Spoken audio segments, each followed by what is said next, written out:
All right, one more move that happened was Keenan Allen getting traded to the Chicago Bears. So Chargers, I mean, they've emptied their wide receiver closet here. It's basically Quentin Johnston and Josh Palmer now, and obviously wasn't the season that we thought we could get from Quentin Johnston in year one. But we could talk about the Chargers in a second here. Looking at the Bears specifically now, adding Keenan Allen to that offense with DJ Moore is going to be interesting for wide receiver purposes. It seems like almost assuredly they're going Caleb Williams now at quarterback after trading Justin Fields. So the big question, I think, is going to be, can Caleb Williams sustain two fantasy relevant wide receivers on a consistent basis that we feel good enough about keeping these guys locked into our lineups like they were last year? Because from a points per game basis, Keenan Allen and DJ Moore were both wide receiver ones. Now being on the same offense with a rookie quarterback, got to imagine expectations are slightly lower for these guys. But any optimism that from Caleb Williams and company that you think this can be, we could get two starting wide receivers out of Chicago. I do think this is probably going to be a situation where the fit, what Keenan Allen does for this offense, is generally a little bit more exciting than what he's doing for our fantasy teams. Now, I mean, DJ Moore and Keenan Allen, both top 8 fantasy wide receivers, both had 130 plus targets last year.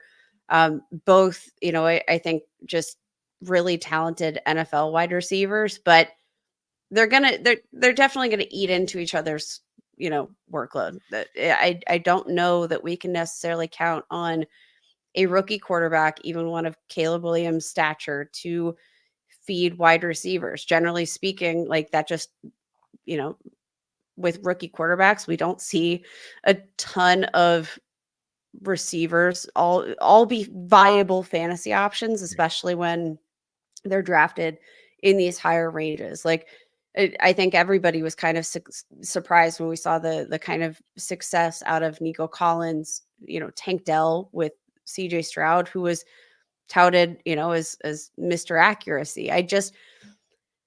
I'm having a hard time getting on board of either of these. I'm not quite sure I have a great vision for how they're going to be utilized in junction with each other.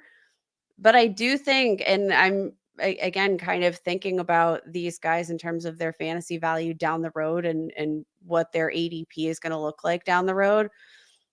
I think because of that, we might have like some potential value here. I want to see who is the guy. I think DJ Moore is probably going to have the edge just due to familiarity in the offense. But yeah, I don't have a lot of strong feelings about this for fantasy, other than I want to see who falls further in fantasy drafts, and I'll probably draft that guy.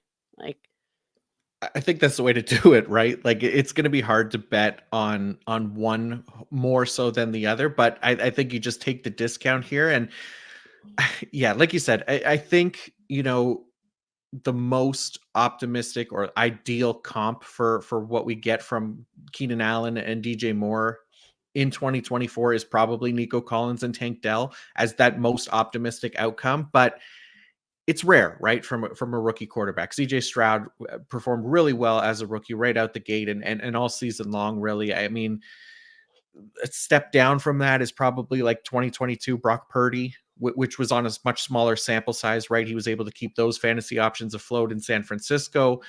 We got decent numbers from Joe Burrow and Justin Herbert in their rookie years for multiple wide receivers, but it's not high expectations, right? And with both of these guys being number one wide receivers last year for fantasy, I think we have to temper those expectations. It's definitely hard to imagine one of them being left out on a weekly basis because they're both so good, right? But I think that's going to be the reality of the situation as Caleb Williams acclimates to the NFL and develops. But it is a good thing for his development. So if he can come in and be that number one overall pick and live up to that hype right away, then there's definitely room for both of these guys to produce in a way that CJ Stroud was able to do with Dell and Collins. But it's a less likely outcome, right? And that's just the reality of the situation as players acclimate from college to the NFL. So tempering expectations for both of them. I'll be curious to see where they're, again, another situation where ADP is going to start to solidify in the coming months, and we'll start to see where these guys are going. But I'm with you in that I'm probably not taking the first shot on the Bears wide receiver, but I might take a shot on the second one.